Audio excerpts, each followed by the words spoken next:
Thanks a lot to both Chris's, of course.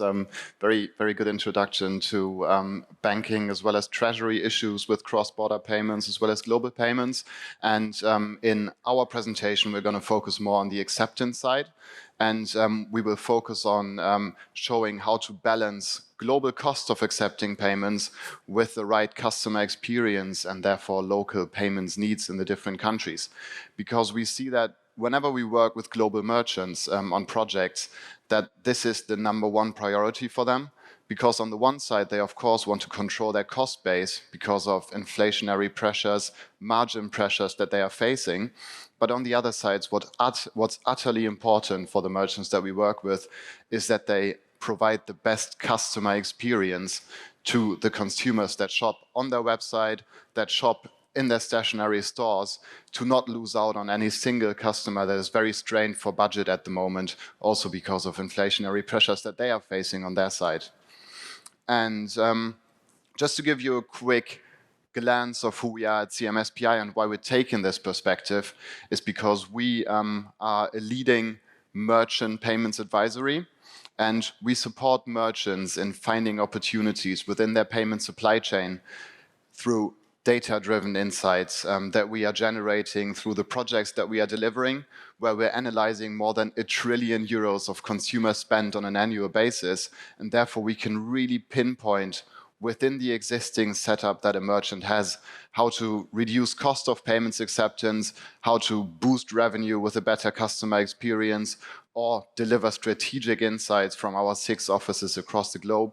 And if you want to go into a bit more detail on that, please stop by our booth. But we're very much looking forward to discussing with you later on as well in the panel of how every single component of the payment supply chain can really support merchants in excelling at what they are doing, and also letting merchants focus on what they're best at, which is selling goods and services. So I'm really looking forward to the day and also to the next half an hour.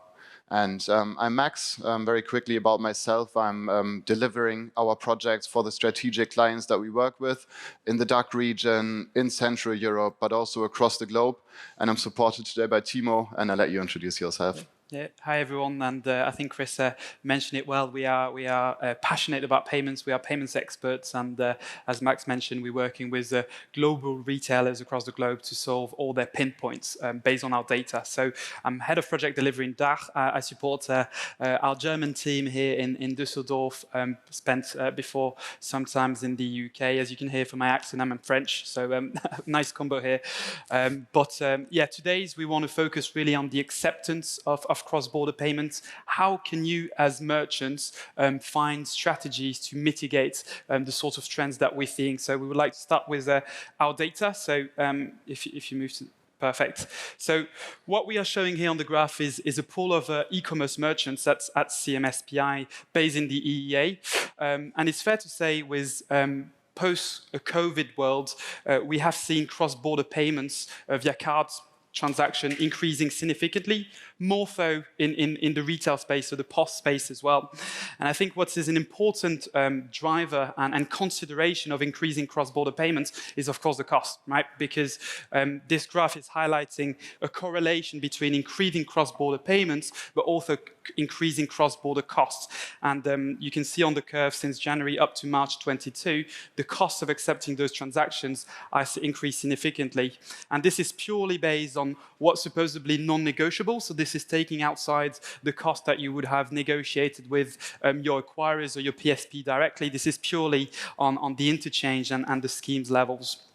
So I think having made this observation, we expect this trend to continue, especially, everyone we've seen with the Brexit, unfortunately, that now UK customers shopping in the EEA and EEA customers shopping in the UK are now being considered as international spend, and therefore triggering a set of cost base that is now at international and therefore having additional premiums. So that was the first point based on Brexit. This trend is set to continue, unfortunately. There's new successive waves of introducing new reduce currency fees, particularly on domestic settlement, if the settlement currencies is not the one where you are based, and then also additional cross-border charges. So we could be spending hours to discuss, the nitty-gritty of every line item. For the purpose of this, we would like to discuss what can then a merchant do to mitigate those impacts. So the first one that we will discuss is, of course, work with your supply chain, absorb the data, understand your payments mix, and understand the impact, right? Because you might have different entities in different countries, and therefore cross-border card acceptance might not be as relevant. The second one, we'll be discussing how do you create choice at checkout? How do you, sort of pivot certain volumes down different rails and therefore create that competitiveness that can sort of mitigate the impact of that cost base. And then finally, you work or you have relationship with your payments gateways, acquirers, work with those suppliers to understand what solution have they got to offer. And from our experience, when we engage with merchant, it's typically a misconception about the latest in terms of the products that are available. I heard some session yesterday about DCC, so we'll touch on that very briefly, how to create those win-win situations with your supply chain. So, just another example, at a macroeconomic level at CMSPI, we are estimating that the Brexit reclassification of interchange and the schemes as well that have introduced a new set of fees are going to cost merchants 350 million euros of cost additionally. So that's, again, on the macroeconomic basis, but again, on an individual basis, on case by case, we have evidence that some of the retailers are going to impact 6-7 figures of additional costs just to accept those transactions. So, again, we mentioned it before, but utilize your data. You have a great data reporting platforms for your acquirers. Ingest that data, understand the payment mix, what card products you're accepting, what issuing regions are your customers from, and then assess what impacts, and therefore make data-driven decision to decide, should I set up an entity there? Should I accept that local payment method? And I'll let Max comment in a bit on what sorts of options are available at checkout. Absolutely, Timo, and thanks a lot for that very good overview on the very global payment method, which is cards. But if you want to become truly local as a merchant, I think this is completely clear for everyone here in the room. It's not just about accepting cards, but about accepting the right APMs in the countries that you're transacting in that fit your transactional profile and that also fit you as a merchant and your strategy. And if we look over to our neighbors in the Netherlands, for example, there is Idea, the most prevalent payment method in the e-commerce space, which is a great competitor to card payments and therefore really can drive costs down by infusing competition in the checkout. If you look at Germany, we love to pay with invoice payments, we love to pay with PayPal, for example. That's about positioning in the checkout and steering customers to the right payment methods that are the most cost efficient to you, but on the other side, that also bring the highest customer experience.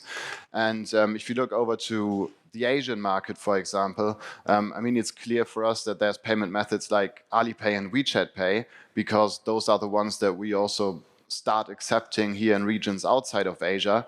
But every single country in Asia has their own payments preferences, and every single consumer that is shopping online or in store has their own payments preferences. And you need to find out what is the consumer base that shops in my store, on my website, and really show them the right payment methods that make sense for them. And this is pretty much common knowledge, isn't it? Like, you want to build a payments mix that attracts consumers, but then the next thing is, how can you use that payment mix to increase competition at the checkout so that the different kinds of payment methods are competing for every single transaction, and therefore you can utilize that in your payment strategy globally, but also locally to really drive down cost of accepting payments. And this is a big recommendation that we give to merchants and something that we work with a lot of our global merchants to make sure that they accept as locally relevant as possible.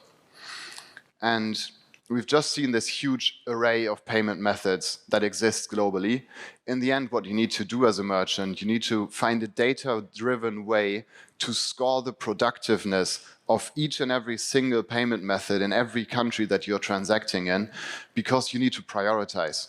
You can't integrate every single payment method. Your checkout is just going to look messy and it's not going to be consumer friendly.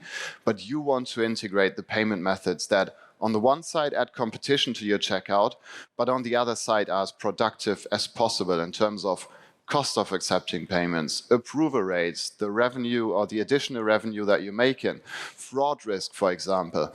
And this weighing of different factors, as well as the factors that you're looking at, is going to be completely different for every merchant, for every transactional profile. It's going to be driven by regulation in the different regions, and therefore the right payments mix is never going to be the same.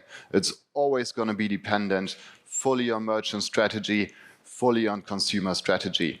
And to be able to integrate these payment methods in the best way, you of course need to work very, very closely with your payment supply chain, be it your PSPs, your gateways, your orchestration layers, whatever you have existing.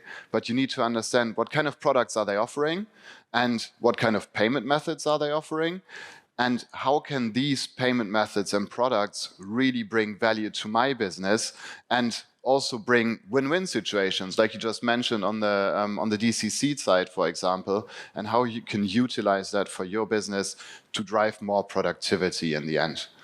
Yeah, that's a really good point, Max. And I think you as a merchant, you want to make sure the customers feel at home when shopping out on your terminal device in stores, but also on the checkout online. And whether you want to offer different presentment currencies by the way of multi-currencies or DCC in stores, you're offering the choice to the customers to be familiar and aware of how much he would be paying in his home currency. So again, working your supply chain to create those win-win situations. I think one other, your suppliers will know you very well because you would have built relationships over the years. And one of the recent projects we conducted is, as a result of the Brexit, how could we build that business case with that merchants to set up an entity outside of the UK to transact, because they realized that they had so many EEA spends, and therefore that following Brexit that would have become international spend, and therefore the increasing budget that we just discussed about, and understanding the customer base, understanding the impact, and then working with your suppliers with their domestic acquiring capabilities